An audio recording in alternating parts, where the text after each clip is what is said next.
Bizga ko'p iltimoslar tushyapti-da o'zbeklardan. Sotishgan, va'da berishgan, 1 yildan keyin 30% ga oshadi, 20% ga oshadi. Ular shunga yarasha puli bo'lgan, olgan, 1 yildan keyin odam yo'q. U endi ular bizga iltimos qiladi, sotib bering. O'zini narxiga bo'lsa ham sotib bering. Eng qizig'i o'zini narxiga ham sota olmaydi. Eng yomoni rassrochka deymiz-ku. Siz sotyapsiz, sababi siz to'la olmayapsiz-da. Tasavvur qiling-da, 30% to'lagansiz, yana 20 to'lashingiz kerak.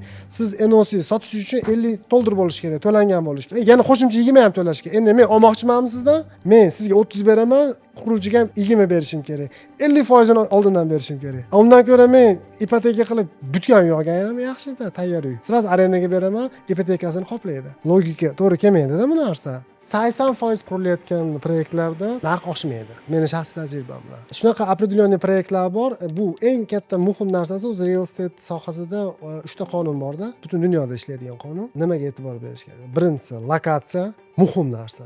Bu narsani 99% mutaxassis bermaydi bu ma'lumotni. Bu juda ham muhim ma'lumotlarda. Siz olasiz, ertaga siz foydaga kirmaysiz birinchi yil. Uni qabul qilsangiz keyin olishingiz kerak. Ya'ni bu sohada kamida 5 yil, 6 yil, 10 yil ishlagan bo'lish kerak.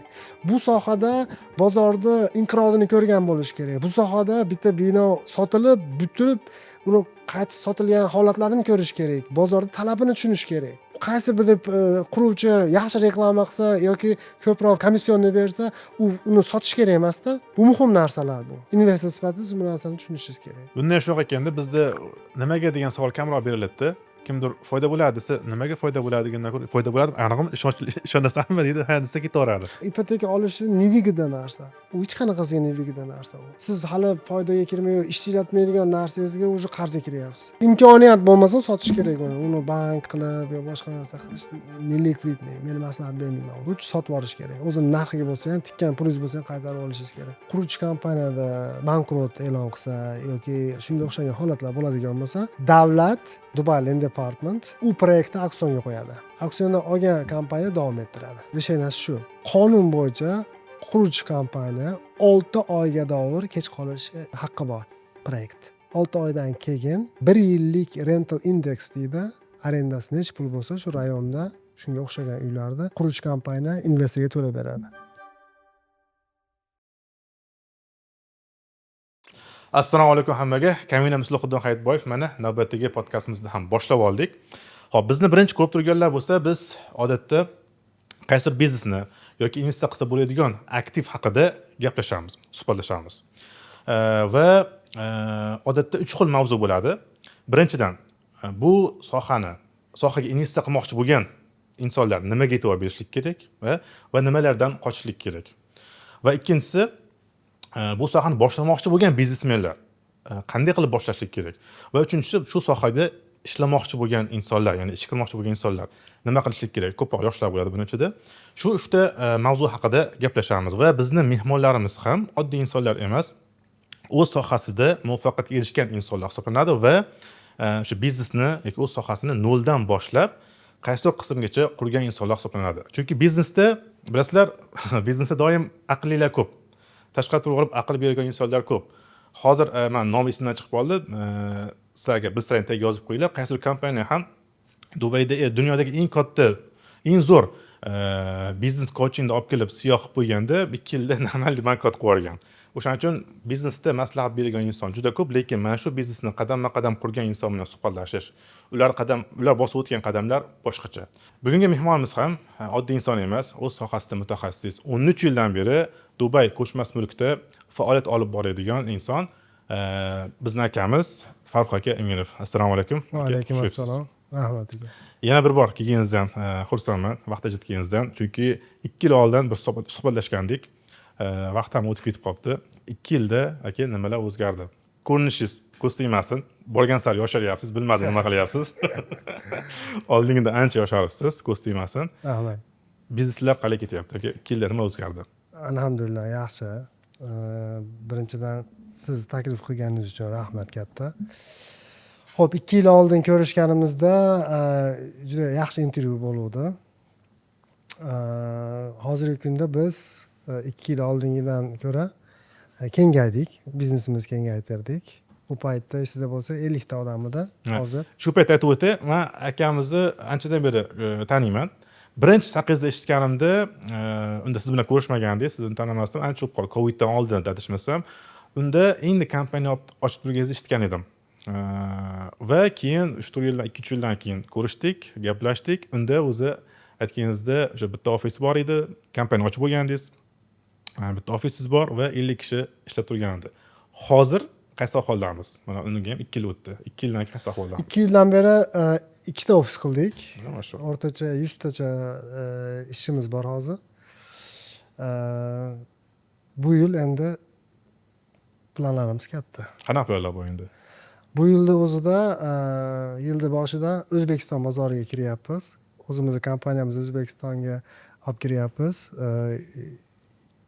Dubay ko'chmas mulkini O'zbekistonda sotmoqchimiz. Qachon bo'ldi, yetar deysiz? Nimaga bu savolni beryapman? Bizni kuzatuvchilarga aytib o'taman. Bundan oldingi suhbatimiz bor, o'shani ko'ringlar. Chunki unda Dubayga o'sha 10 yil oldin Dubayga qancha $300 bilanmi yoki sizni nima bilan kelgan? $300. Dubayga $300 bilan kelib, til bilmasdan, u yoqdagi musofirchilik qiyinchiliklar haqida, uysiz qolishliklar, ishdan ketishliklar va bitta ish kirish, til o'rganish, ish joyida til o'rganish va sekin-sekinlik bilan o'z biznesini qurib, mana hozir xudoga shukr 100 tagacha, 100 ta ishchiga chiqilgan. Mana shu etaplar haqida gaplashganmiz. O'shaning uchun ko'rishni tavsiya qilaman. So'rab qolaman ko'rishlarini, chunki u yoqda ko'p narsa berib o'tilgan, boshdan o'tgan narsalar haqida gapirilgan. O'shaning uchun savol beryapman. Qachon bo'ldi? Chunki boshda kelganingizda, menimcha aytgansiz, ish topsam bo'ldi deyilgan. Ish topildi. Keyin shu kompaniyani ochsam bo'ldi, ochildi. Keyin 50 taga chiqdi, 100 taga chiqildi. Endi hozir yana qachon bo'ldi deyiladi aka. Odam qachondir ham bo'ldi, yetadi deyilmikan? Men o'ylayman, aytadi-yu, tuya to'ydi, fil to'ydi, hech to'ymaydi odamzod deb. Men o'ylayman, qachonki bo'ldi degani o'sha odamni o'sishdan to'xtagan paytda bo'ldi deydi. Chunki yoshlarda borda bir mashina olsam bo'ldi, yoki men oyiga $2000, $3000 topgan qolsam bo'ldi, yoki oyligim $5000 ga chiqib qolsa bo'ldi deydi. Sizdan har etapdan o'tdingiz. Bo'ldi, yetadi. Yoki boshqaroq bergan bo'lsam, hozir mana ishga borsa bo'lmasangiz, kompaniya yuradi xudo xolasa. Nimaga yana ishga borib yana o'zingizni qiynayapsiz? Bu yerda motivatsiyani qayerdan olyapsiz? Bu yerda bitta muhim narsa bor.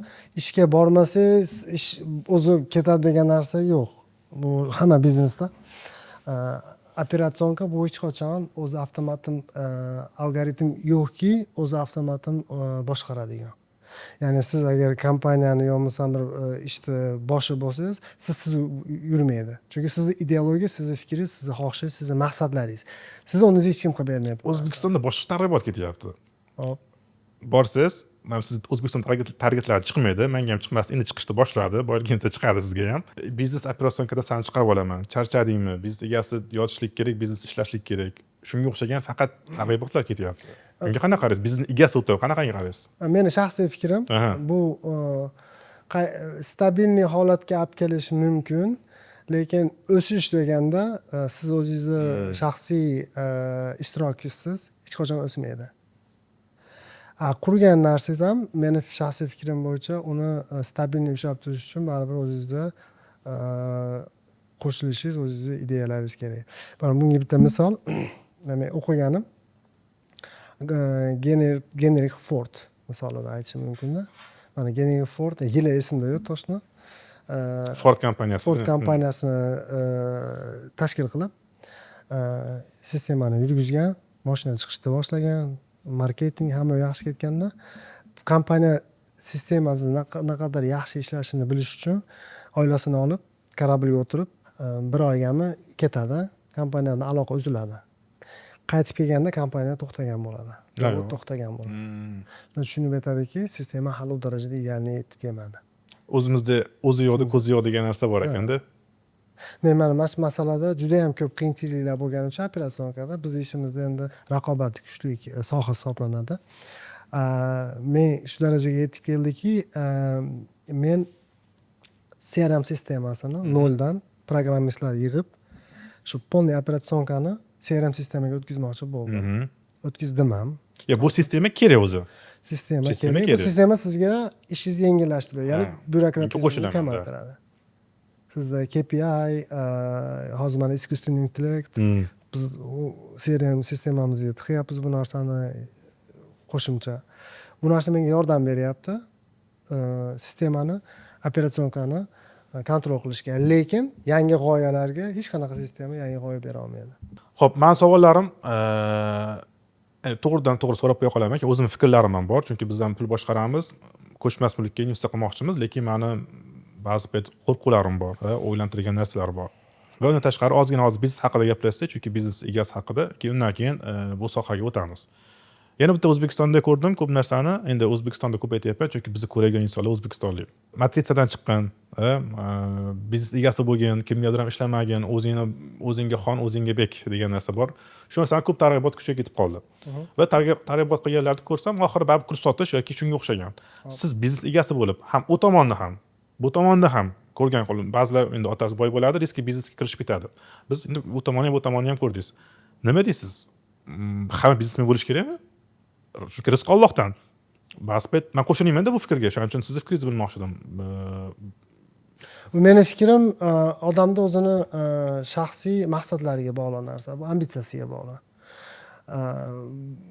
Birinchidan naqadar riskni odam qabul qila oladi. Ikkinchidan stressni qanchalik qabul qila oladi. Bu ikkita omil juda ham muhim. Biznes boshlashdan oldin o'ylanadigan narsalar. Men o'ylayman, hamma inson, men shaxsiy hayotiy strategiyam shunaqaki, hamma odam o'zi yaxshi ko'rgan ishini qilish kerak. Hamma odam o'zini kuchli tarafini qilish kerak. Masalan, men spetsialist sifatida muvaffaqiyatga erishgan odam bo'lsam, men shaxsan o'ylayman, men shu ishni davom ettirishim kerak, yana ham ustasi bo'lishim kerak. Spetsialist bo'lish boshqa masala, biznes owner bo'lish boshqa masala. Butunlay ikki xil направление, yo'nalish, butunlay ikki xil yo'nalish.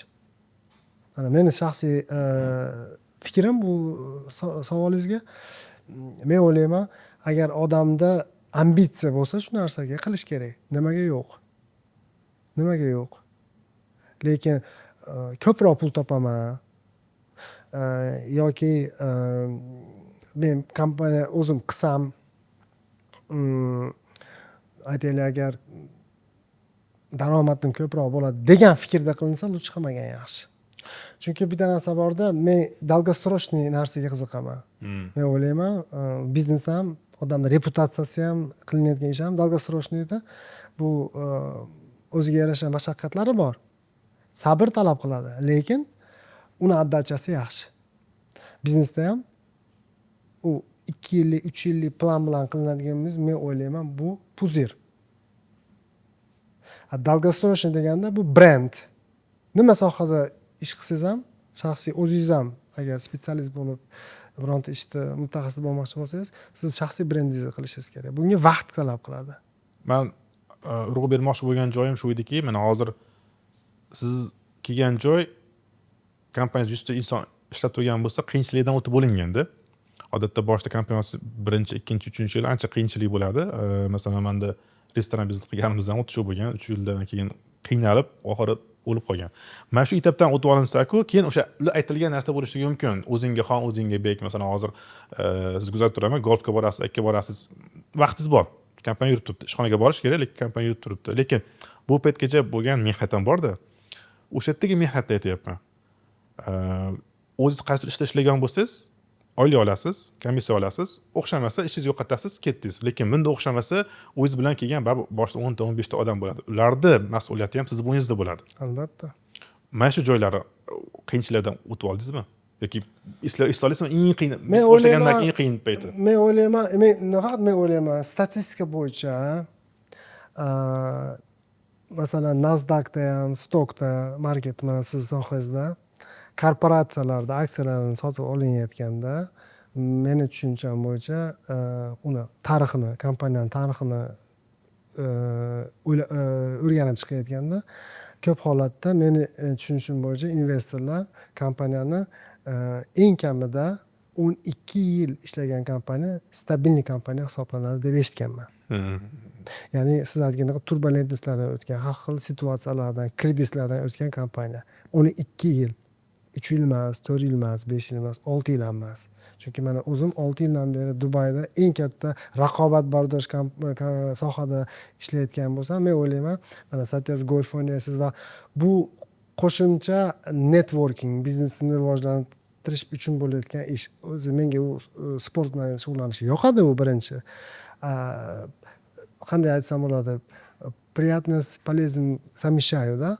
То есть o'zim yoqqan narsa hamma biznesimga qulaylik keltiradigan, foyda keltiradigan narsa bilan shug'ullanyapman. Lekin biznes stabilniy bo'lishi uchun men o'ylayman, yana qilishimiz kerak bo'lgan ishlarimiz ko'p. Hop, bo'lmasa hammamiz suhbatimizni 3 ga bo'lib olsak, xo'p desangiz, birinchisi ko'chmas mulk haqida bir gaplashsak, investitsiya bo'yicha, ikkinchisi biznes ochmoqchi bo'lganlar, biznes haqida ham gaplashamiz va uchinchisi ish qilmoqchi bo'lgan yoshlar, ish boshlamoqchi bo'lgan musofirchilikda shu 3 xil haqida gaplashsak, chunki bizni kuzatuvchilar odatda shu 3 xil toifadagi insonlar bo'ladi. Xo'p, Dubay hozir boshida kompaniyasi hozirgi paytda nima ishlar bilan shug'ullanadi? O'sha qisqacha aytib bersangiz, shular bo'yicha savol berib ketaverardim. Bizni hozirgi kunda kompaniyamiz sotuv и arendaga berish bilan shug'ullanadi. Sotuvda biz Dubay bozor 2 ga bo'linadi. Podkatlovan deymiz biz. Off plan. Qurilayotgan hali bitmagan qurilayotgan proyektlar sotamiz. Ikkinchisi tayyor bo'lgan proyektlar sotamiz. Uchinchisi lizingga, arendaga beramiz uylarni. Bundan tashqari biz mijozlarimizga qo'shimcha servislar, ipoteka masalasida yordam beramiz. Uylarda pod upravlение olamiz. Ya'ni investorlar bizdan xarid qilib olgan uylarda biz o'zimiz pod upravlение qaraymiz. Okey, zo'r. Unga o't uyda javob beramiz. Uchinchisi bizda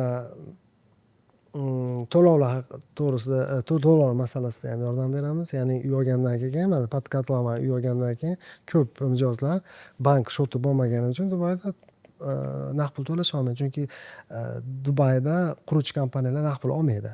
Bir yiliga $10,000 oladi. Bu odatiy holat, yetmaydi bu narsa.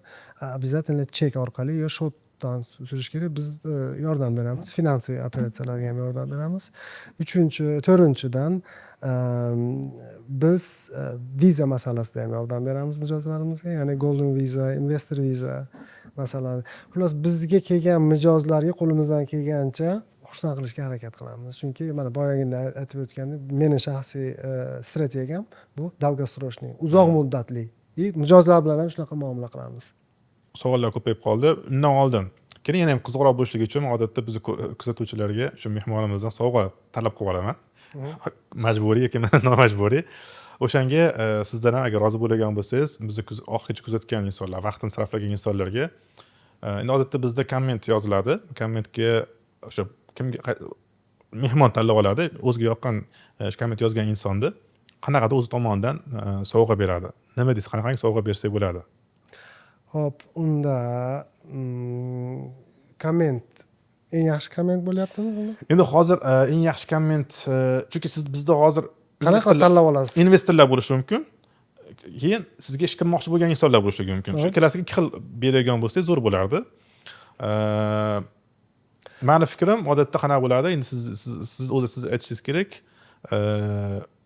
O'sha podkast ko'rib olgan insiderini, yaxshi insiderini yozadigan bo'lsa, siz ko'rganda mana shu odamda insider yaxshi ekan deb tanlab olsangiz, o'sha insonni chaqiramiz. Bo'pti, ishga kirmoqchi bo'lgan odamlar bilan shaxsiy uchrashuv qilaylik, yig'in qilaylik. Investorlarga, uy olmoqchi bo'lgan investorlarga Toshkent o'zida emas, Dubayga chaqiramiz. Ya'ni biz chiptasini, samolyot chiptasini biz to'laymiz, bordi keldisini ekonom klassda. Keyin aytaylik 2 kunlik gostinitsasini ham biz 5 yulduzli gostinitsada 2 kunlikni ham biz to'lab beraylik. Dubayda ujin qilib maslahat beraylik shaxsan o'zim. Nima deysiz shunga? Bunaqasi bo'lmagan hali. Juda katta sovg'a bo'lib ketib qoldi. Ishga kirmoqchi bo'lgan insonni kommentdan aniqlab olish oson, chunki olgan insiderni yozishlik kerak, lekin nimani bo'lmasam uy olmoqchi bo'lgan investorda to'g'risi men bilmadim. Agarda bolalar hozir o'ylab turishsa, oxirida aytamiz. yoki qarang nomer berib qo'yamiz, aloqaga chiqsa o'shani qilishligimiz mumkin. Chunki investor hozir unga mos topolmadim hozir. Bunaqangi savolga men ham tayyor emas edim aka. Yo'q, investorga aytaylik kommenti bu qanaqa bo'ladi? Именно uy oldi sotdisi masalasida qiziqqan savolni bersin. O'rinli savol bo'lsa shuni tanlab olamiz. Bo'l, shu. Zo'r. Bunaqasi bo'lmagandi rostdan. Shunday ikkita sovg'a bo'lyapti. Birinchisi ish qilmoqchi bo'lgan, Toshkentda ham ofis ochishyapti. Ish qilmoqchi bo'lgan inson nima insider olganingizni yozsangiz, yo'qsa albatta intervyuga chaqiriladi. Intervyudan o'tgan bo'lsangiz, qanaqas ish bilan ta'minlanasiz. Dubaydan uy olmoqchi bo'lgan inson bo'lgan bo'lsa, unga Dubay kirishligi bepul va 2 xonali, 2 kunlik 2 kunga gostinitsa ham bepul bo'lgan bo'ldi. Bo'ldi, men o'zimizni bolalarga aytaman, mas yozib chiqardim. Qanaqas Dubayga olib kirish mumkin ikkita ish topadi. Xo'p. Aka, qarang. Biz o'sha ko'chmas aksiya bozoriga, kriptoga va boshqaga investitsiya qilamiz. Va hozir ko'chmas mulkda raqobat kuchaygan. Dubay deb aytib kelinyapti va bizda o'zi investitsiya sohasida o'zingiz bilasiz, Warren Buffett katta gapi bor. Hamma qaysi soha haqida gapirishib turgan bo'lsa, ertadan pulimni yechaman deydi. O'zbekistonga borganimda hamma Dubaydagi ko'chmas mulk haqida gapiryapti. Xo'p. Dubay bozoridan chiqadigan vaqt keldimi? Xo'p, O'zbekistonda bozori, O'zbekistonda investorlari Dubayga talabi, qiziqishi oshdi. Bu yaxshi tendensiya. Nimani evaziga oshdi? Toshkent o'zida ham o'sish bo'lyapti-yu. Endi Dubayda yillik daromad ko'proq, nalog yo'q daromadga, arendadan. Ikkinchidan, uylarda narxlari ham yaxshi oshyapti. Lekin bu hamma proyektda narxi oshadi degani emas. Bu eng katta muhim e'tibor beradigan narsa. Mening shaxsiy fikrim 80% proyekt Dubayda qurilayotgan proyektlarda narxi oshmaydi. 80%. 80%. Bu juda katta son. Juda katta. Bu degani 10 tadan 8 ta odam, olib turgan 10 ta investordan 8 tasi fail qilyapti. Ya'ni Endi qanaqa ma'noda fail? Masalan, investitsiya deganda shunaqa tushuncha bor. Odam pulini muzlatgandan keyin, bir proyektga tikkandan keyin u pul ishlash kerak u odam. Masalan, 3 yillik proyektni olib 3 yil davomida siz rassroshka to'laydigan bo'lsangiz, siz har bitta muzlatgan puli siz uchun ishlash kerak. Sotganingizda qanaqadir daromad olishingiz kerak. Aytaylik, agar o'rtacha hisobda Dubayda meni tajribamdan kelib chiqib aytsak, 20 dan 50%, ba'zi bir proyektlar 100% ga doğru adacha bergan. necha yilda? Bitguncha. 3 yilda, to'g'rimi? 3 yilda. Siz pulingizni muzlatsangiz 3 yildan keyin o'zingizni pulingizni qaytarib olsangiz, значит bu investitsiya hisoblanadi. Bu likvidniy investitsiya hisoblanadi. Inflyatsiyani hisobida siz yutkazasiz baribir. Bu yerda yana bitta muhim narsa bor, omil bor. Ko'pchilikda shunaqa tushuncha bo'ladi. Ko'p brokerlarda, masalan, real estate ishlaydigan, ko'chmas mulkda ishlaydigan mutaxassislarda zablуждение deymiz, notoriy ma'lumoti. Masalan, investorlarga qanaqadir определенный proyekt olsang, 1 yildan keyin 30% ga sotib beraman yoki sotib olasan, foyda ko'rasan degan tushunchalar bo'ladida, bu noto'g'ri tushuncha. Men har bitta mijozga boshidan aytaman, agar proyektga kiradigan bo'lsang, bilki, что oxiriga dor to'lashing kerak, kutishing kerak oxiriga dor, agar daromad qilmoqchi bo'lsang. Agar menga 2 yildan keyin sotib ber desang, bil, men senga foydasi bilan sotib bera olmayman. Buni o'ziga yarasha omillari bor, sabablari bor. Agar sabablarga to'xtalishni so'rasangiz tushuntirib hozir mijoz deganingizga, hozir mijozlar o'zi hozir qayerdan kelyapti? Odat Rossiyadan, Dubay Rossiyani olib bo'ldi. Rossiyadan mijozlar kelib bo'ldi. Undan oldin bir Britaniyadan kelgandi, Brexitda. Xitoy kelib bo'ldi. Kimlar qoldi yana hozir? Endi qarang, bu yerda tendensiya har doim shunaqaki, 1, 2, 3 nomerda investorlarimiz yillik nimani statistikani oladigan bo'lsak, bu almashib turadi albatta. Hindiston bu birinchi va ikkinchi o'ynab turadi har doim. Yevropa, keyin Xitoy. Endi ularda investitsiya hajmini olib qaraganda, ular har doim uchtalikda yurishadi. Orada bir Rossiyaga kirdi, hozir Rossiya tushib qoldi. O'rta Osiyo yaxshi kiryapti. Bu o'zgarib turadi. Bu dunyodagi bo'layotgan muammolar, urushlar yoki ekonomik krizislar ta'siri juda ko'p Dubayga. Qayerdadir muammo bo'lsa, Dubayga yaxshi. Qo'pol qilib aytganda shunaqa. Oxirgi 10 yilda tendensiya shunaqa bo'lyapti. Qaysi davlat urush bo'lsa, investorlar pulini davlatdan olib chiqib Dubayga tikishyapti. Hop, Dubayda eng katta raqobatchisi qayerda hozir? Qayerda hisoblanadi? недвижимость sohasida Ha, bo'lsa albatta. Dubayda eng katta raqobati yoki menimcha UAEni deymizmi? UAE'niki menimcha hozircha yo'q dunyoda. Saudiyachi? Raqobati. Saudiya yangi bozor. Saudiya yangi bozor. Meni shaxsiy fikrim Saudiyaga juda ko'p. Bizga o'zimizga ham taklif bo'ldi.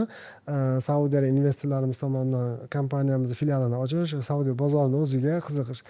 Menda shaxsan qiziqish yo'q hozircha. Sababi men shunaqa insonmanki, men va'dalarga emas, men nima deydi, postupkalarga ko'proq ishonaman, realniy holatlarga. Ya'ni Saudiyada katta объемный, masshtabniy ambitsiyalar bor. Ish ketyapti, hali bir rezultati yo'q. Infrastruktura, qonunlar va hokazo. Hali mening shaxsiy fikrim, kelajak 5 yilda agar Saudiya o'zini va'dasini ustidan chiqsa, hozirgi kunda unaqa katta tendensiya yo'q. Saudiyaga kirayotgan investorlar mening shaxsiy fikrim bo'yicha unaqa katta emas. Dubayga solishtirganda, agar Saudiyani ichki bozorini hisobga olmaganda, lekin mening shaxsiy ular dunyoga agar isbot qilsa, stabilniligini menimcha keyin bir kelajak 5 yildan keyin Saudiya bozori raqobat bo'lishi mumkin. Hozir sizni kompaniyangiz oyga deymiz yoki yiliga ham nechta zilka yopadi? Endi u qiyin savol. 2 ta ofisimiz bor. Aha. Toshkent sifralarini bilmayman, lekin 100 man kecha menga berishdi ma'lumotda o'tgan yilgi общий sotilgan summa 182 million dirham. Endi почти 50 million dollar atrofida bo'ldi. Объем. Объем. Bu qaysi period? 2025. 25. Da. Endi nechta сделка, endi bu qiyin savol. Uni to'shni aniq qilganim yo'q, lekin общий summa shunaqa berishdi. Buxgalterlar. Ko'pi qanaqangi bo'lyapti? Siz aytdingiz-ku, hozir kimlarning pulini boshqarib beramiz, yoki kimlar arendaga beradi, yoki kimlar olib sotish. Qaysi biri ko'proq sizlarda hozir? Bizda olib sotish ko'proq. Olib sotish ko'proq. Ko'proq. Off bilan ko'proqmi yoki tayyor uylarmi? Off bilan ko'proq. Off bilan ko'proq. Объем off bilan ko'proq. Investorlar qayerdan hozir? Bizda investorlar har xil. U Yevropa, Rossiya bordi, mana o'tib ketdi. Yevropa hozir O'zbekistondan. O'zbekiston ko'payyaptimi shu? Ko'payyapti. O'zbekiston investorlari bilan Yevropadagi investorlar farqi bormi, yo'qmi? Men o'zim uchun qiziq. Men ko'p ko'rganman, gapingiz bo'ldi. Farq ko'rganman-da. Sizlarda qanaqangi? Oldin juda o'zbeklarga hurmat saqlagan holda. Oldin juda qiziq bo'lardi. O'zbekiston investorlari bilan Yevropaning farqi, O'zbekiston investorlar o'zbeklardan olmardi. Nima? Olmardi, ishlamardi o'zbeklar bilan. Yo'q-a? Ishlamardi. Bu ayrim sabablarga ko'ra. Hozir bilib qolmasin desa kerak. Prezidentimiz reformalari ko'p bo'lyapti. Biznesmenlarga ochiqlik siyosati bo'lyapti. Hozir unaqa bekitish yo'q, qo'qish yo'q investorlarda. Yaxshi biznesmenlar huquqiy pulini olib chiqib olib, sotib yana O'zbekistonga olib kirib, tendensiya yaxshi. Yevropadagilar qanaqa desam bo'ladi? Biznikilar baribir konkretniroq. Masalan, osonroq ishlash. Chunki shaxsan o'zbekka bizga osonroq, bizning mentalitetimiz nima holatganini tushunamiz. O'zbek investorlar beradigan 3 ta savol ayta olasizmi? Uy olib turganda. Endi ko'proq siz agentlar bilan ishlasa kerak. Birinchisi to'lov masalasida. Qanaqa to'laymiz? Ikkinchisi qo'rquv.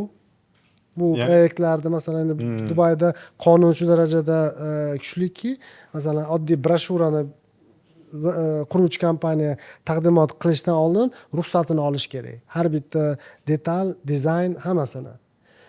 Qurib bitkizgandan keyin har bitta detalini joyiga qo'ymasa, completion certificate deydi, ya'ni kadastr bermaydi. Bizda endi biz unga yetib kelyapmiz. Shuning uchun ko'p investorlarda bizda tushuncha ham shunaqa. Masalan, quruvchi kompaniya va'da berib bir narsani, ertasi kuni boshqa narsani berib yoki bermashi mumkin. Shunday qo'rquv bor. Lekin yaxshi tarafi Dubayda u praktikadan o'tib bo'lgan. Bu yerda davlat juda ham qattiq himoya qiladi investorlarni interesini. Xo'p, u yaxshi. Ikkinchi savol. Uzr, ikkinchi savol. Masalan, aytilgan narsa. Uy bormi, rostdan bormi? Yo'q, uy emas. Bu aytilgandek chiroyli, aytilgandek yaxshi bo'ladimi? Vaqtida bo'ladimi? Bu o'rinli savol nasaman. Bu juda ham o'rinli savol. Uchinchi juda ham muhim savol bu to'langan pullar ertaga kredit bo'lib yoki bu quruvchi kompaniya bankrot bo'lsa, pulimiz qayerga ketadi? Bizda ham juda ko'p bo'lyapti. Rostdan menga ham qiziq, qayerga ketadi rostdan? endi 2008-yilda dunyo inqirozi bo'lganda Dubayda juda katta muammo bo'ldi shu masalada. Chunki ko'p kompaniyalar bankrot bo'ldi, qochib ketdi, qamaldi, pullar yo'qoldi. Dubayning reputatsiyasiga qattiq ta'sir qildi bu narsa. Eslayman. Ha? Eslayman. 2008-yilda Dubay davlati yangi qonunchiligiga yangi qonun kiritildi. Escrow account. Mana bizda ham 2025-yilda 4-kvartalda menimcha bu qonun 3-kvartalda kirdi, 4-sida kuchga kirdi. Ya'ni har bitta proyekt застройщик emas, именно quriladigan proyektga escrow account ochiladi. Investor deb to'lagan puli shu именно proyekt escrow accountiga to'lanadi. Qurish kompaniya u общий summadan faqat 20% ishlata oladi. Ya'ni 10% materiallarga, 10% marketingga. Qolgan pullari muzlab turadi kadastr olmaguncha. Kadastrda olib kalitlarni berib o'z mas'uliyatini bajargandan keyin quruvchi kompaniya davlat pulini yechib beradi keyin. Bu ya'ni davlat tomonidan himoya qilinadi. Bizda ham O'zbekistonda kirdi bu narsa. Endi bunga meni bir shaxsiy fikrim 1-2 yil vaqt kerak bu narsa ishlab ketishiga, oson narsa emas. Chunki quruvchi kompaniyalar o'zini shaxsiy puliga qurish kerak yoki bankda sherik qilish kerak. Bu degan kichkina игрокlar ketadi bozordan, to'g'rimi? Albatta. Kattalar qoladi. Kattalar qoladi. Meni shaxsiy fikrim bu bozorga ham katta ta'siri bo'ladi. O'zbekistonda ko'pchilik so'ragan savol bor. Men deyli Muslihuddin, O'zbekistondagi Muslihuddin Dubaydan uy olmoqchi. Birinchi so'ragan savol shuna bo'lyaptiki, qancha pul bilan uy olsa bo'ladi? Hozir 5 ming million olsa ham bo'ladi, 10 ming million olsa ham bo'ladi deb aytishyapti. Qancha pul bilan uy olsa bo'ladi? Uylarning narxi studiyalarda 200 ming dollardan o'rtacha hisobda boshlanadi. 200 ming dollarim bo'lganda sekin o'zi uy olishni o'ylasam bo'ladi. 200 ming dollar рассрочка bilan. Masalan 3 yillik рассрочка. Rassoshiga kelaman. 200 ming dollarga uy olsa bo'ladi Dubayda. Bo'ladi. Arenda hozir yillik Dubayda qancha bo'lyapti? Arendadan foyda qancha bo'lyapti? Arendadan foyda 5%. Foydada pul qaytishi deymizmi? Pul qaytishi 5% dan 7% ga o'rtacha hisoblasangiz, sizni qo'lingizga tushadigani 5%, 6%. Ya'ni bu yerda kommunalniy Dubayda bilasiz ko'proq. 5-6%. Lekin meni to'lovlarim bor, to'g'rimi? Agentstvaga to'lovim bor. Uy olganimda necha foiz to'lab chiqib 2% agentstvaga bor. 2% agentstvaga. Tayyor yozasiz. 4% nalog. 4% nalog. Registratsiya deyiladi. Birinchisi tayyor uy deb aytdingiz. Tayyor bo'lmagan uy bo'lsa qancha foiz bo'ladi? U quruvchi kompaniya to'laydi agentga uni. Unda men to'lamayman. Yo'q, siz to'lamaysiz. 4% nalog davlatga to'laysiz. Okay. Registratsiyaga. 4% butun summadan. Da. 100 ming bo'lgan bo'lsa 4 ming ketadi. 4 ming ketadi. Yana nima to'lovlar bor? Endi mayda to'lovlari bor. U plus minus 2 ming dollarga bormaydi. 1,5 ming dollar, 2 ming dollarga boradi. Mayda to'lovlar, dokumentatsiya to'lovlari bo'ladi. U nimaga quruvchi kompaniya. Bo'ldi, zo'r. Lekin men Dubayda iqomam yo'q, O'zbekistonda men Dubayga endi kelishligim. Qanaqangi yo'l? Viza masalasi bo'yicha uy olsangiz 200 ming dollarlik uy olsangiz, tayyor bo'lsa, sizga 2 yillik investor viza beradi. 500 ming dollarlik uy bo'lsa, 5 yillik viza beradi. Golden viza deydi. Aytaman, 200 ming pul bo'lgandan keyin uy olishni boshlayapman. Agar uyda olib arendaga berib qo'ygan bo'lsam 8% chekib, maksimum 7% gacha kelib turar ekan. Joyiga qarab turib, o'rtacha hisobda, lekin birinchi yili 4%, 6% o'chib ketadi. Birinchi yili deyarli ishtimdan 0 da chiqar ekanman, chunki 6% ketadi. Keyingi yildan turaveradi. Lekin uy olish narxi nima deydi uni? Capital appreciation deydimi? U qanaqangi? Capital appreciation bu muhim narsa bu yerda, muhim masala, masalan deylik, bu qanday desam bo'ladi sizga, uyda narxni oshishida endi 80% proyektlar narxi oshmaydi. 80% proyektda narxi oshmaydi Dubayda. O'zini narxida qoladi. Meni shaxsiy tajribamda shunaqa holatlar bo'lgan, endi bozorda indeksiga bog'liq ko'tarilish 80% oshmaydi. Meni shaxsiy tajribamda odamlar pul yutkazganlar ham ko'p bo'lgan. Shunaqa proyektlar bo'lgan. Bittasi mana. Proyektlarda yutkazgan, o'zimiz sotib berganmiz, iloji yo'q. Chunki bozor shu narxi, bozor narxi shunaqa bo'lgan. Endi u odamlar ham foyda qilaman deb olgan. No. Keyin ko'p holatlarda именно qurilayotgan uylarda olganda ko'pchilik 1 yildan keyin, masalan, 2 yildan keyin sotib yuboraman, foyda bilan chiqaman deydi. Bo'lmasa shunaqa maslahat beriladi. Ba'zi bir ishni yaxshi tushunadigan, masalan, aytaylik, agar tajribasi yo'qroq odam bo'lsa, sohasini ustasi bo'lmasa, bu qiyin masala. Bu 2 yilda, 1 yilda sotib foyda qilish, bu meni shaxsiy tajribamda bu qiyin masala. Arendan tushunib oldim. Endi uy tanlamoqchiman. Aytganingizdek, men bilishimcha chuqur varianti bor. Off plandan oldingisi, ya'ni uy qurilishni boshlamasdan taqdimotda sotiladi. Keyin off planda. Yo'q, off plan taqdimot bitta narsami? Ha. Chunki taqdimotdagi narx ham off planda bir xil bo'laveradimi? Ya'ni qurilish boshlangandan keyin ham bir xil narx bo'laveradimi?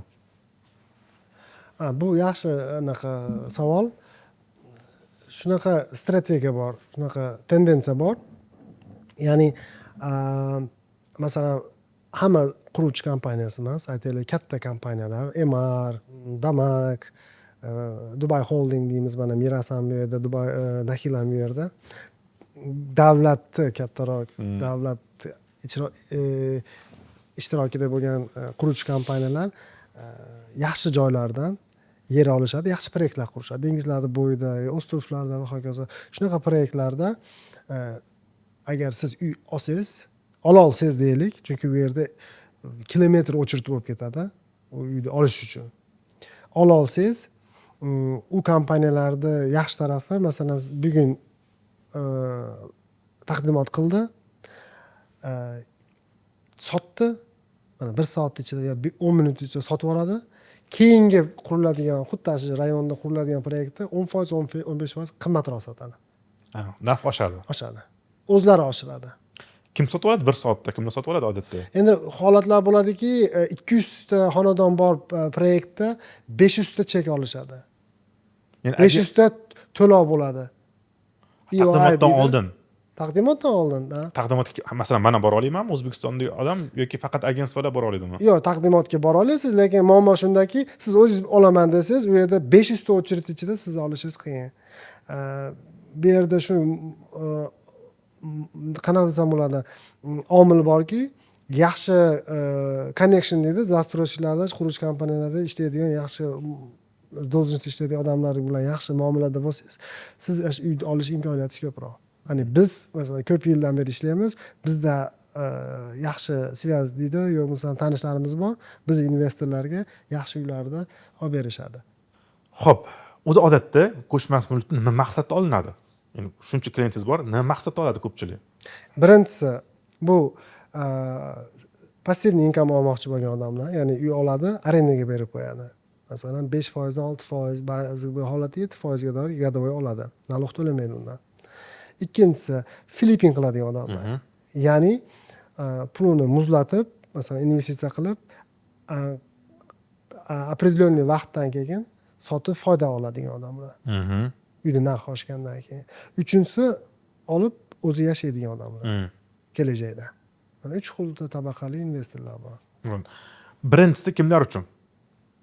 Birinchisi puli qanchaga yetganlar uchun. Endi puli qanchaligi u menimcha muhim emas, u meni fikrim bo'yicha biznesmen odamlar, passivniy foyda oladigan odamlar qo'shimcha pulini real estate stabilniy biznes stabilniy investitsiya hisoblanadi. Aslida siz bilasiz bu narsani. To есть narx tushmaydi uyda hech qachon. Ko'tarilsa tushmaydi. Pulini aytaylik, agar risk kamroq investitsiyaga tikmoqchi bo'lgan odamlar, yashirin daromad olmoqchi bo'lgan odamlar uchun. Hop, ikkinchisiga keladigan bo'lsak, o'sha Filippin deb aytdingiz. Men ko'chmas mulkni olib, foyda qilib sotmoqchiman. Qayerdan oling va qachon oling? Nima deb maslahat berasiz? Ya'ni 80% proyektda, qurilayotgan proyektlarda narx oshmaydi. 80% meni shaxsiy tajribam bilan. Shunaqa определенный proyektlar bor. Bu eng katta muhim narsasi o'zi real estate sohasida 3 ta qonun borda. U butun dunyoda ishlaydigan qonun. Birinchisi u nimaga e'tibor berish kerak? Birinchisi lokatsiya, muhim narsa. Ikkinchisi lokatsiya, uchinchisi ham lokatsiya. To есть location. Butun dunyoda ishlaydigan qonun. Lokatsiya zo'r joyda ishonchli quruvchi Dubayda tendensiyasi talab brendированный proyekt, luxury deymiz, brendированный premium class proyekt narxlari yaxshi oshadi. Shunaqa proyektlarga bu ko'p holatda tendensiya villa, townhouse'larga bo'ladi. Agar yaxshi communityda, yaxshi lokatsiyada uy bo'lsa, butun dunyoda investorlar e'tibor shu proyekt olishga, investitsiya qilishga bo'ladi. Ya'ni bizni tajribamizda unaqa proyektlarda очередь turadi investorlar. Bukvalniy смысле очередь turadi. Taqdimotdan kilometr очередь turadi. Taqdimotdan oldin shu uy olsam. Endi 200 ta xonadoni bor proyekt deylik, dengizda bo'yida bo'lsa, unga 500 ta, 600 ta odatda talab bo'ladi. Xo'p, 200 ta odam oladi uyda, 300 tasi ola olmay qoladi. Endi bu 300 ta odam keyingi proyektdan olaman deydi. Quruvchi kompaniyalar, imенно shunaqa katta proyektlar quradigan kompaniyalar, ya'ni Emar, Dubai Holding, Damak, ular keyingi asha lokatsiyada bo'ladigan proyektini 10%, 15% qimmatroq sotadi. Ya'ni undan 1 oy oldin, 2 oy oldin olgan investorlar уже avtomatik 10%, 15% foydada. U algoritm shunaqa ishlaydi Dubayda. Xo'p, men o'sha ochchatga turib olishligim uchun O'zbekistondan qila olamanmi bemalol? Ha. Endi uning uchun ishonchli, tajribasi bor, reputatsiyasi yaxshi kompaniyalar yoki shunaqa mutaxassislar bilan ishlash kerak. Sababi uni olish uchun quruvchi kompaniyada yaxshiroq lavozimda ishlaydigan odam yordam berish kerak uning uchun. Chunki bu yerda shunaqa muammo borki, sizda pul berasiz oldindan 20% to'laniladi. Sotilib ketgandan keyin qoldig'ini berishi mumkin sizga. Bunaqa tez holatda ko'pchilik o'sha qoldig'ini oladi. Tepani 80% proyekt Dubayda foyda keltirmaydi, narxi oshmaydi. Asha bitta keltiradigan proyektda ham 80% uy hammasi foyda keltirmaydi. Bu yerda ham juda ham ko'p muhim tendensiyalari, e'tibor beradigan narsalari ko'p investitsiyada Dubayda. Agar siz haqiqatda sizni pulingiz siz uchun ishlashini yoki siz uy olib undan foyda qilmoqchi bo'lsangiz, baribir mutaxassis bilan maslahatlashishingiz kerak. Xo'p, taqdimot o'tkazib yubordim. Eplolmadim, ochib ketmadi. Undan keyin ham kech bo'lmaganmi u proyekt olgani yo kech bo'ldimi? Qaysi u proyekt sotilib bo'ldi deylik. Yangi yonidagi agar qo'shimcha proyektlar bo'ladigan bo'lsa, albatta 10%, 15% balandroq bo'ladi narxi. Unda ham imkoniyat bor narx oshishi. Hozir ko'p taklif bor, oxiri 2 ta qoldi, oxirgi 3 ta qoldi. Taqdimot tugagan, bitishiga deylik joy ham bitib bo'lyapti, 50% bitib bo'ldi va oxirgi 2 ta, oxirgi 3 ta. Odatda ular narx qimmatroq bo'ladimi va unaqa paytda kirgan yaxshimi, olgan yaxshimi, olgan yaxshi emasmi? Juda yaxshi savol. Birinchidan narx qimmatroq bo'ladi. Ikkinchidan unaqa proyektlarni olmash kerak, yaqinlashmash kerak edi, to'g'rimi? Sababi hozir aytib o'tganimdek, yaxshi proyekt, garajli proyekt eng ko'pi bilan meni shaxsiy tajribam bilan yarim soatda sotilib ketadi. Hech nima qolmaydi. Unga ulgurish. Garajni ham sotishaveradi. Unga ulgurish qiyin-ku. Men orasida ulgurmayman. Qanaqa masalan siz yaxshi mutaxassis bilan ishlasangiz, sizga aytadi, mana mol lokatsiyada uy bo'ladi. Bizga quruvchilar aytaylik agar 2 hafta oldin, 3 hafta oldin ma'lumot beradi. Mol lokatsiyada manaqa proyekt bo'ladi, o'rtacha hisobda narxi manaqa bo'ladi. 1 hafta qolganda bizga ma'lumot beradi, o'rtacha masalan 2 million yoki 1 million dollar bo'ladi. Undan masalan 200 ming dollarni oldindan to'lab qo'y, ko'rsat seni anaqangni olishga anaqangni nima deydi, interesingni. 20% to'laniladi. Biz imkoniyat darajada yaxshiroq narx ko'tariladigan xonadonlarda tanlaymiz. Bir masalan 3 tasini tanlaymiz, 3 bittasini olib berishadi keyin. Xo'p, tushuntira oldimmi? Bu yerda bitta muhim narsa borda, yana bir marta qaytaraman. Masalan, 200 ta xonadon bo'lsa, 200 tasi narxi oshadi degani emas. Bu yerda juda katta omillar bor. Dubayda rol o'ynaydigan narsa bu vid deydi. 20-30% narxni oshishi ehtimoli shu viddan birinchisi. Ikkinchisi etaj. Chunki Dubayda dengiz bor, chiroyli ko'rinishlar bor. Bu juda muhim narsa. Uchinchisi bu planirovkasi. Masalan, 2 xonalik uyda 3 xil type'da deylik, planirovkada bo'lsa, 2 xonalik uyda 3 ham foyda olib keladi degani emas. Imенно o'sha bitta ikkita planirovkasi bor. bozorda talabi yaxshi unga shuni uyda olgan ma'qul. То есть ko'rasiz, bu yerda mutaxassisni haqiqatda ishini tushunadigan odamni maslahati juda ham muhim. Juda ham muhim. U men bo'lishim mumkin, boshqasi bo'lishi mumkin, farqi yo'q uni. Ishini ustasi bo'lish kerak. Ya'ni bu sohada kamida 5 yil, 6 yil, 10 yil ishlagan bo'lish kerak. Bu sohada bozorda inqirozini ko'rgan bo'lish kerak. Bu sohada bitta bino sotilib, bitilib, uni qayta sotilgan holatlarini ko'rish kerak. Bozorda talabini tushunish kerak. Qaysi bir quruvchi yaxshi reklama qilsa yoki ko'proq komissiyonni bersa, uni sotish kerak emas-da. Bu muhim narsalar bu. Investor sifatida siz bu narsani tushunishingiz kerak. Uni qanday tushunaman? Hozir bilasiz, har kelgan reels agent deylik, zo'r maqtaydi. U odam sotish qobiliyatiga bog'liqda. O'shanda men nimalarni savol berishim kerak, nimalarga e'tibor berishim kerak? Kelyapti, mana bir damak quryapti bitta joyda deb sotishni boshladi. Nimalarga e'tibor beray? Nimalarga savol beraman? Mana birinchi navbatda boya aytib o'tgandek, qonunlarda birinchisi uyga investitsiya qilish qonuni birinchisi bu dunyo miqyosida nima deydi? Dunyo miqyosida kerakli bo'lgan qonun bu lokatsiya birinchisi. Lokatsiya dedimi? Lokatsiyani yaxshi izoh qilish kerak. Qayerda? Men Dubayni bilmayman-ku, o'shani aytyapman-da. O'zbekistondagi hozir investor haqida gaplashyapmiz. Dubayni bilmayman. Dubay men uchun hamma joy Dubay. Rasul Hami ham Dubay, bilasiz. Hech kim yo'q demaydi, Dubay deydi. Abu Dhabi ham Dubayga ketadi men uchun. Kelyapti, chiroyli qiz kelyapti, taklif qilishni boshlayapti. Unga qarab o'tiraymi yoki qanaqa savollar beray? Qanday qilib bilaman men zo'rligi? Chunki ular aytadiki, eng zo'r lokatsiya, eng zo'r. Hammasi bilasiz, zo'r deb gapiradi. Shu Dubayda hozir bechora qora ko'zlarimizga aytaylik, nimalarga e'tibor bersin, nimalarga aldanib qolmasin? Qora ko'ziga aldanib qolmasin, aldanib qolmasin deb aytaylik. Men o'ylayman, nimaga e'tibor, qanaqa qilib bilish kerak? Odam taklif qilayotgan inson ishini ustasi emasmi? Bu narsani endi bu narsani birinchi bilish kerak-da. Masalan, o'zidan nimani представляет человек-da. Portfolyosini so'rash kerak ekanda, baribir shuni Dubay haqida ko'proq savollar berish kerak-da. Naqadar Dubayni tushunadi? U sizga taklif qilayotgan odam o'zi lokatsiyani yaxshi tushunadimi, tushunmaydimi? Mana xususiy menga beradigan savollarni berish kerak. Ya'ni aytaylik, agar nimaga e'tibor berishim kerak yo'layotganda? Hop, men yozsam sen ko'tariladi desa, nimaga ko'tariladi? Menga bir 3 ta sababini ko'rsat. Yo, ayt ber. Nimaga ko'tariladi? Masalan, sen aytgan damak dedingiz yo va hokazo, застройщик yo quruvchi kompaniya mana mashina olsang 30% ko'tariladi deyapsan. Bu nima sabab? 3 ta sababini ko'rsatib ber. Ikkinchi, 10% ga dor deyishadi ko'p holatda, yillik daromad keladi sizga deydi. Bu nimasidan keladi 10%? Uchinchidan, aytaylik, agar narx oshishi birinchi, ikkinchisi 10% daromad. 10% daromad o'zi yo'q narsa. Daromadni arendadan aytyapmizmi? Arenda yo'q narsa. 10% yo'q narsa. 10% bo'ladigan holatlar bor. Bu uzoq masala. Qilsa bo'ladi 10% da. 10% qilsa bo'ladi.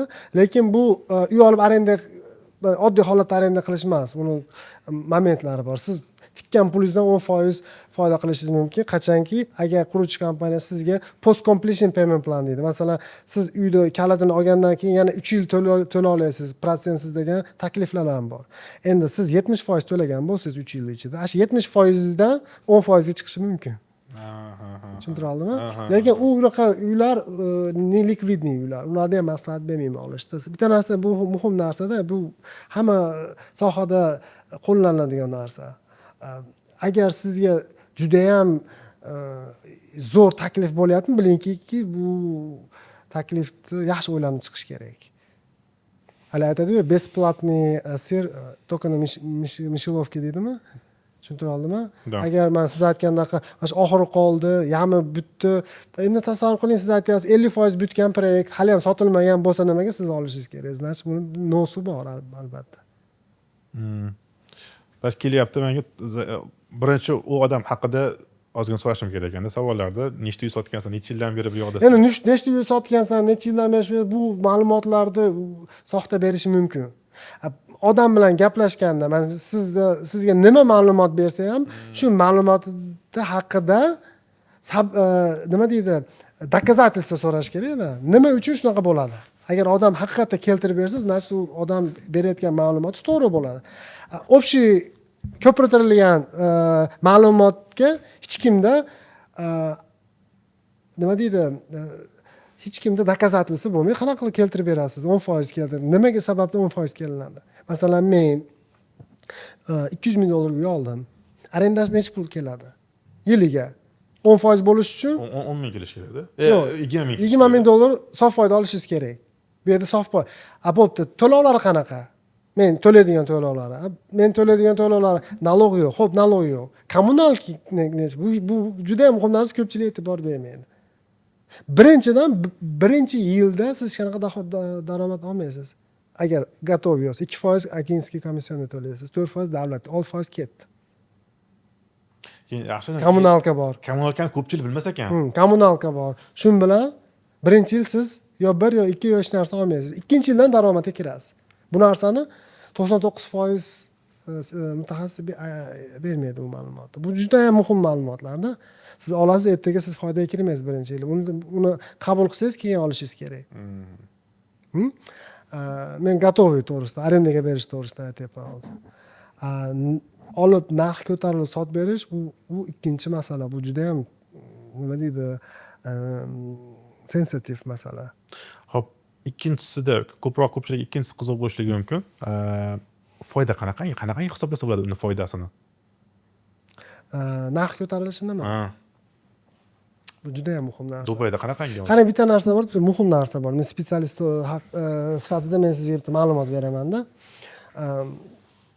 Ko'pchilikda shunaqa noto'g'ri ma'lumot bor yoki noto'g'ri ma'lumot berilgan qanaqadir spetsialist tomonidan. Masalan, sizga aytadi, uy olsang hozir masalan $500,000 uy olasan, sen uni 3 yilga bo'lib to'laysan, yo $600 deylik, $600,000 uy olasan, 3 yilga, ya'ni yiliga $200,000 dan berasan.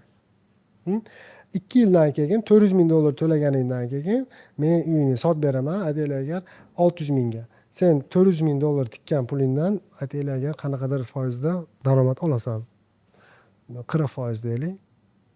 2 yildan keyin 2 yil davomida sotish ehtimoli juda ham past. Sababi juda oddiy. Siz bir narsani tushunishingiz kerak. Investor sifatida. Siz uy olyapsiz, podkatlama olyapsiz, 2 yil pulingizni muzlatyapsiz. Sizni konечный покупатель, sizdan oladigan odam kim? Nimaga sizga u $200,000 qo'shimcha pul berish kerak? Yo 1 yildan keyin nimaga? Kim oladi?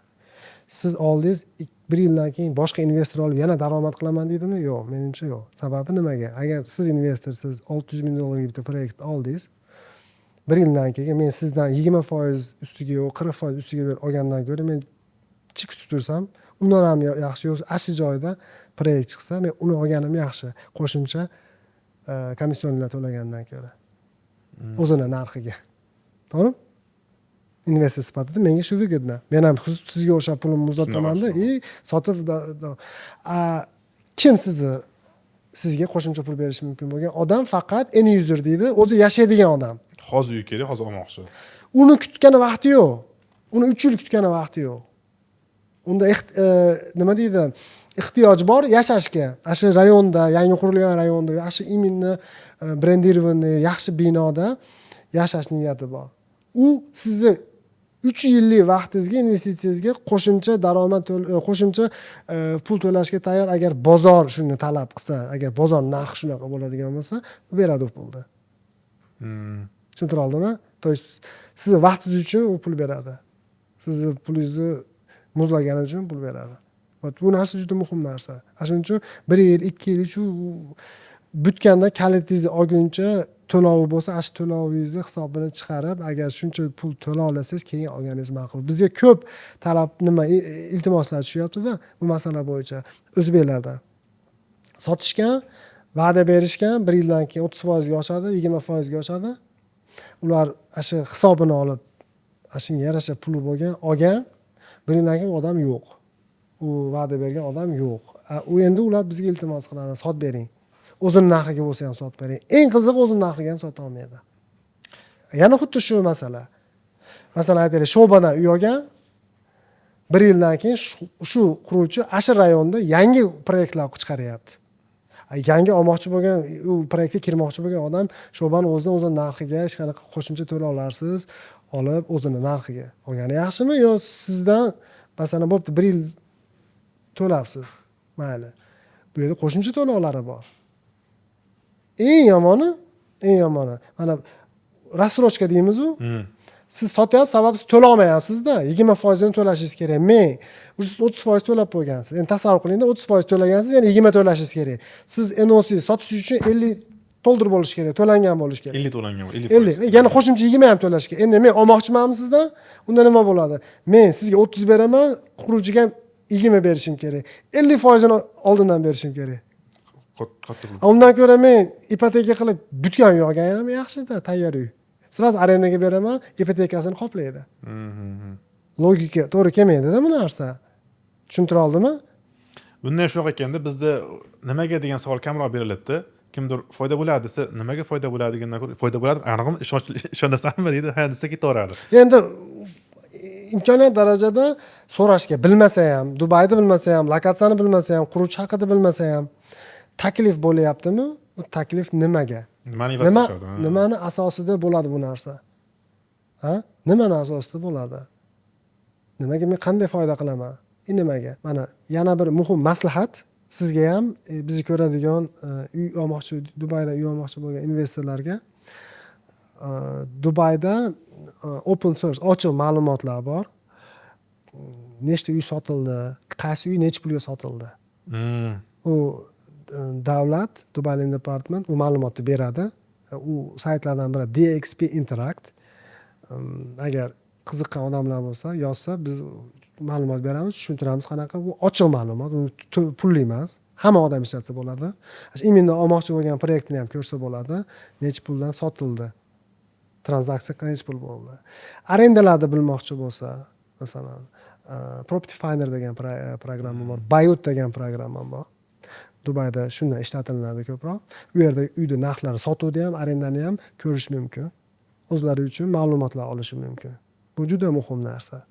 Men shaxsiy maslahatim, agar kimdir va'da bersa yo bir nima qilsa, o'zi uchun ma'lumot olish uchun shu saytlardan foydalanishi mumkin. Har doimgidek aldam qolmasligi uchun baribir o'zimiz ustida ishlash, o'zimiz ozgina qiziqishimiz kerak. Albatta. Kimdir gapiga ishonib qolmasdan. Albatta. Xo'p, deylik, oldim, nimadan taqdimotda yoki bitmagan off planda oldim. Taqdimotda chiqqan uy necha yillarga bitadi odatda Dubayda? O'rtacha 3 yil davom etadi proyektlar. Va to'lovlar qanaqangi hozir? U quruvchi kompaniyani O'rtacha shaxsiy anaqasi nima deydi? Shaxsiy ishi o'rtacha 60 ga 40, 60% tayyor 70 ga 30, 50 ga 50. Hop, qiziqib olib qo'ydim uyda. O'rtasiga kelganda ish o'xshamadi, bilolmaydim. To'lolmay qoldim. Nima bo'ladi? Nima qilsa bo'ladi? Uyda qaytib sotish uchun o'rtacha hisobda 30% to'lovi to'langan bo'lishi kerak. O'rtacha. Ba'zi bir quruvchi kompaniyalar uni 50% qiladi, 40% qiladi, shtobi flipping ko'payib ketmasligi uchun. Haligi nima deydi, investorlar olib sotish ko'payib ketmasligi uchun ko'tarishib boradi. O'rtacha 30%. Ya'ni siz 30% to'lagan bo'lsangiz, sizga quruvchi kompaniya ruxsat beradi qaytib sotishga. Endi bozor qancha bo'lsa u uyda shunchaga sotish mumkin. Lekin yana boya aytib o'tganimdek, foyda qilish ehtimollari juda ham past. Eng yaxshisi imkoniyat bo'lsa, yaqinlarga taklif qilib sotish yaxshi. Sababi yana bir marta aytaman, 30% siz to'ladingiz, keyingi to'lovingiz bor yana 10%. U yangi olgan odam sizga 30% berish kerak, quruvchiga 10%. O'sha 40% bilan kirish kerak-da u. U sizga o'xshab 10% bilan kirmaydi-da u. 10% qilib 2 yilda to'lamaydi. U srazu to'lash kerak uni.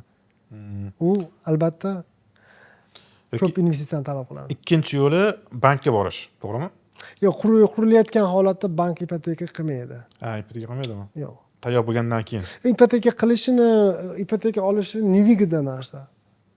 U hech qanaqasiga nevigida narsa u.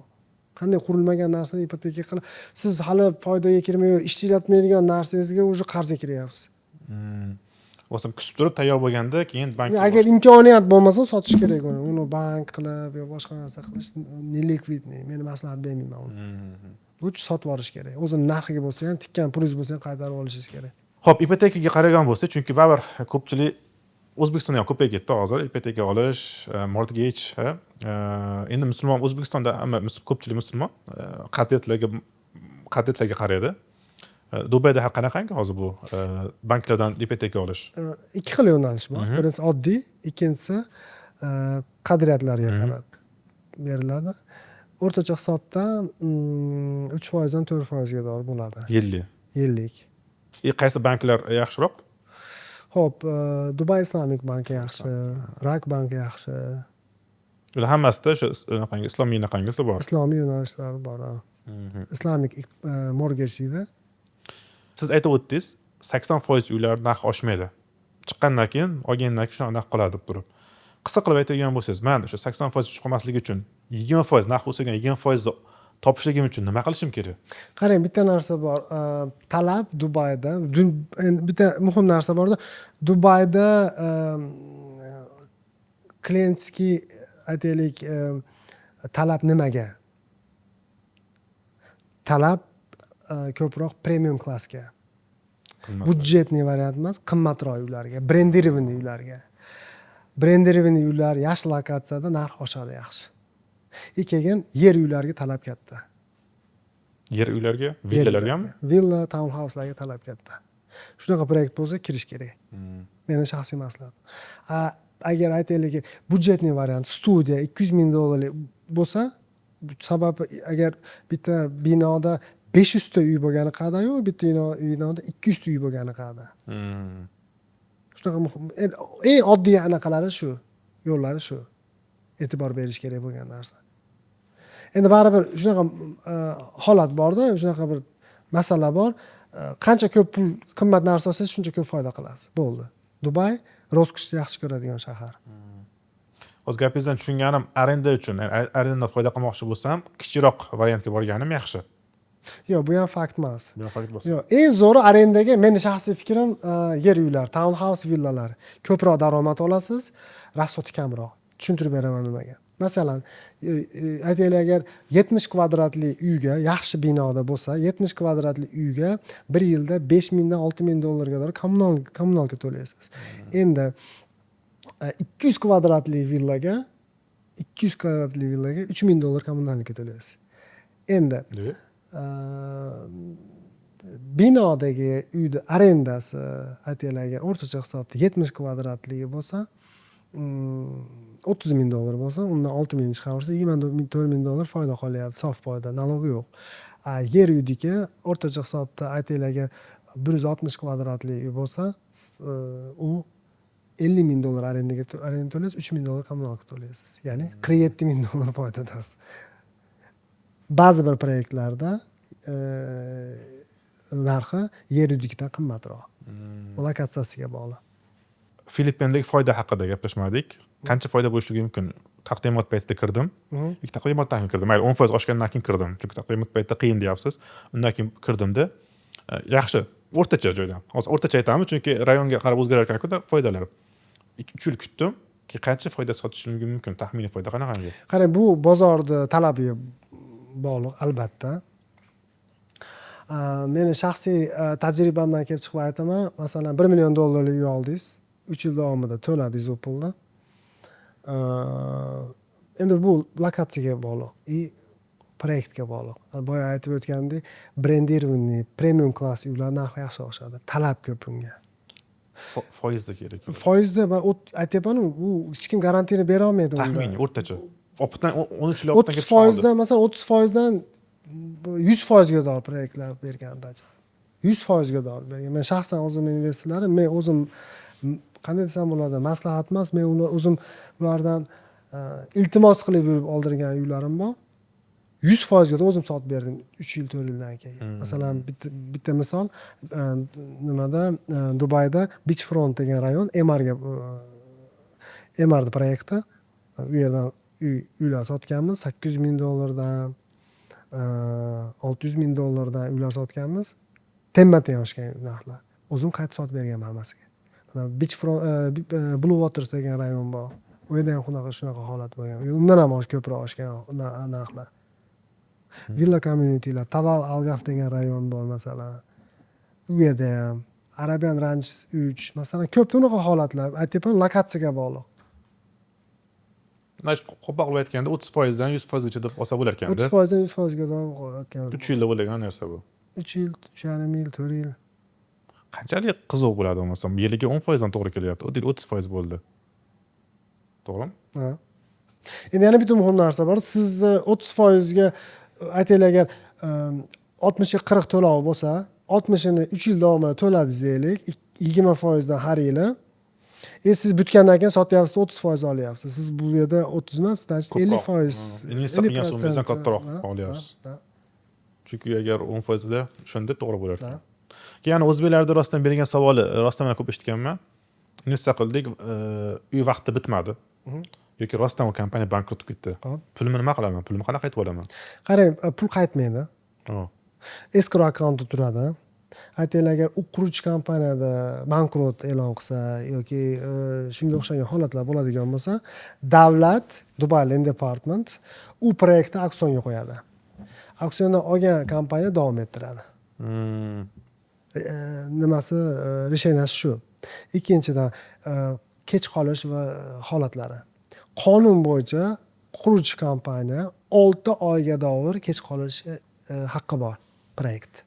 6 oygacha. 6 oydan keyin 1 yillik rental index deydi. Arendasi nech pul bo'lsa shu rayonda shunga o'xshagan uylarda quruvchi kompaniya investorga to'lab beradi. Ko'p holatlarda quruvchi kompaniyalar to'lab bermaydi. Masalan, 8 oy, 1 yilga, 1,5 yilga davr kech qolishi mumkin. Ular nima qiladi? Ular ko'p holatda kommunalniy to'lovlarni 1-2 yilga bekor qilib yuboradi, masalan, skidga qilib beradi, yo olib shunga o'xshagan narsalar bilan xullas investorda jarima to'laydi baribir. Xo'p, arenda haqida gaplashdik. Filippin haqida gaplashdik. Endi yana bitta narsa aytib o'tdingiz, pul boshqarish. Ya'ni o'zimiz olib, investorlar uchun o'zimiz sotib beramiz dedingiz. U qanaqangi ishlaydi va uni yillik yoki foydasi qanaqangi? Endi bu hozirgi holatda aytaylik, agar biz o'zimiz ishonadigan, biz o'zimiz analiz qilgan proyektlarimizni maslahat beramiz, olishadi. Yana boshdan aytaman, qaytaraman. U 1 yil, 2 yilda qaytib pulni chiqarish u nerealniy. 3 yil, minimum 3 yilda. Bitguncha to'lov qilish kerak. Keyin o'zimiz sotib beramiz. O'zimiz albatta 2 yildan keyin o'sha xaridor istashni boshlaymiz, lekin kalitni olguncha baribir u foydada chiqish qiyin proyektdan. Xo'p, aka, o'zi 1 soatdan ko'proq gaplashib qo'yibmiz. Menimcha bu safar faqat investorlar uchun nima mavzuni qoplay olamiz, qolganini keyin davom ettiramiz endi. Men savolim shu ediki, investorlarga kerakli hamma narsani gaplashdik. Endi lekin hozirgi payt Dubayga investitsiya qilishlik uchun yaxshimi?